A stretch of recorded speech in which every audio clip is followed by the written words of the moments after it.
Shalom saudara terkasih dalam Tuhan Yesus Kristus. Senang kembali berjumpa dengan saudaraku dimanapun saat ini berada.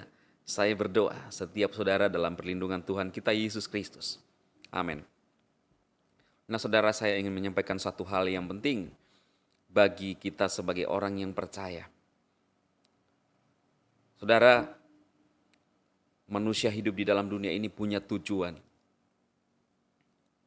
Dan ketika seolah-olah tidak tercapai satu impian kita, maka kita sudah mulai kecewa dalam kehidupan ini. Ada banyak orang yang hidup di dunia ini berkata kepada dirinya bahwa ini adalah tujuan hidup saya. Mulai membangun kerajaannya saudara.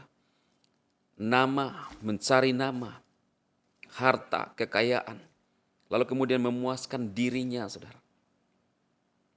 Itulah yang dicari oleh orang-orang yang tidak takut dengan Tuhan, saudara. Seolah-olah bahwa hidup ini hanya sekali dan tidak ada lagi kehidupan yang kedua. Saudara, saya ingin menyampaikan kepada saudara bahwa kita sebagai orang yang percaya, Tuhan menciptakan kita, membuat kita, lalu Tuhan menaruh kita dalam dunia ini. Sebenarnya kalau saudara tahu, bukan untuk tujuan menyenangkan hidup kita.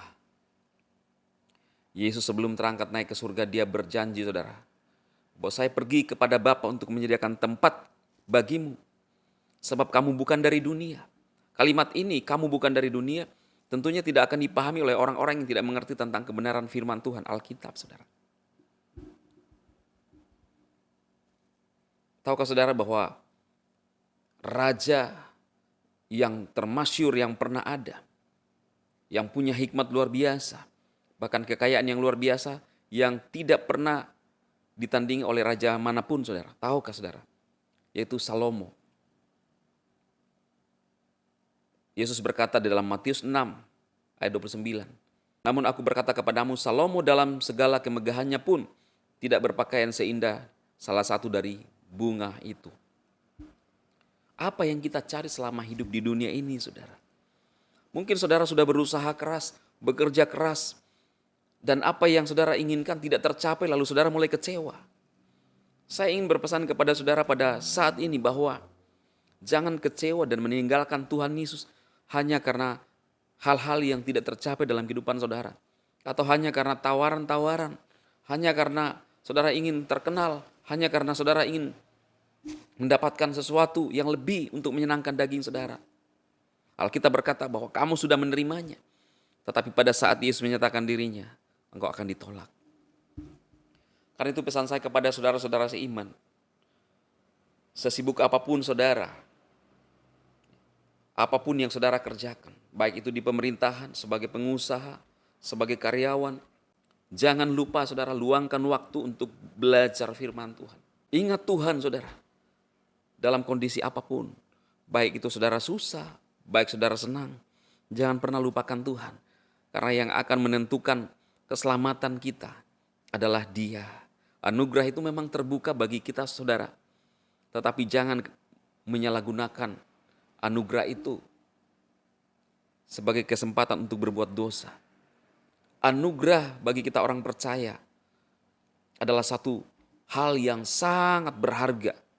Bahkan Tuhan berfirman sendiri bahwa Dia memberikan rohnya dan diingini dengan cemburu. Karena Dia begitu mengasihi saudara. Karena itu biarlah firman Tuhan pada pagi hari ini membangun iman saudara untuk saudara tetap kuat di dalam Tuhan. Mungkin saudara tidak punya waktu untuk datang beribadah, berkumpul bersama saudara-saudara seiman. Tetapi saudara ada live di media sosial. Saya mengundang saudara bisa juga bergabung di live yang saya laksanakan setiap malam. Jam 10 waktu Indonesia Tengah saudara, jam 9 waktu Indonesia Barat, jam 9 malam.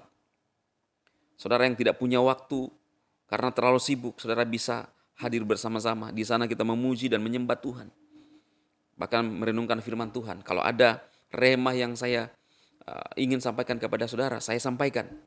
Tetapi intinya bagaimana kita menikmati Tuhan dan merasakan Tuhan, kehadiran Tuhan bagi kita sebagai orang percaya. Dan kita sama-sama dibangun iman kita sampai kepada kedatangan Tuhan Yesus yang kedua. Selamat beraktivitas, Tuhan memberkati.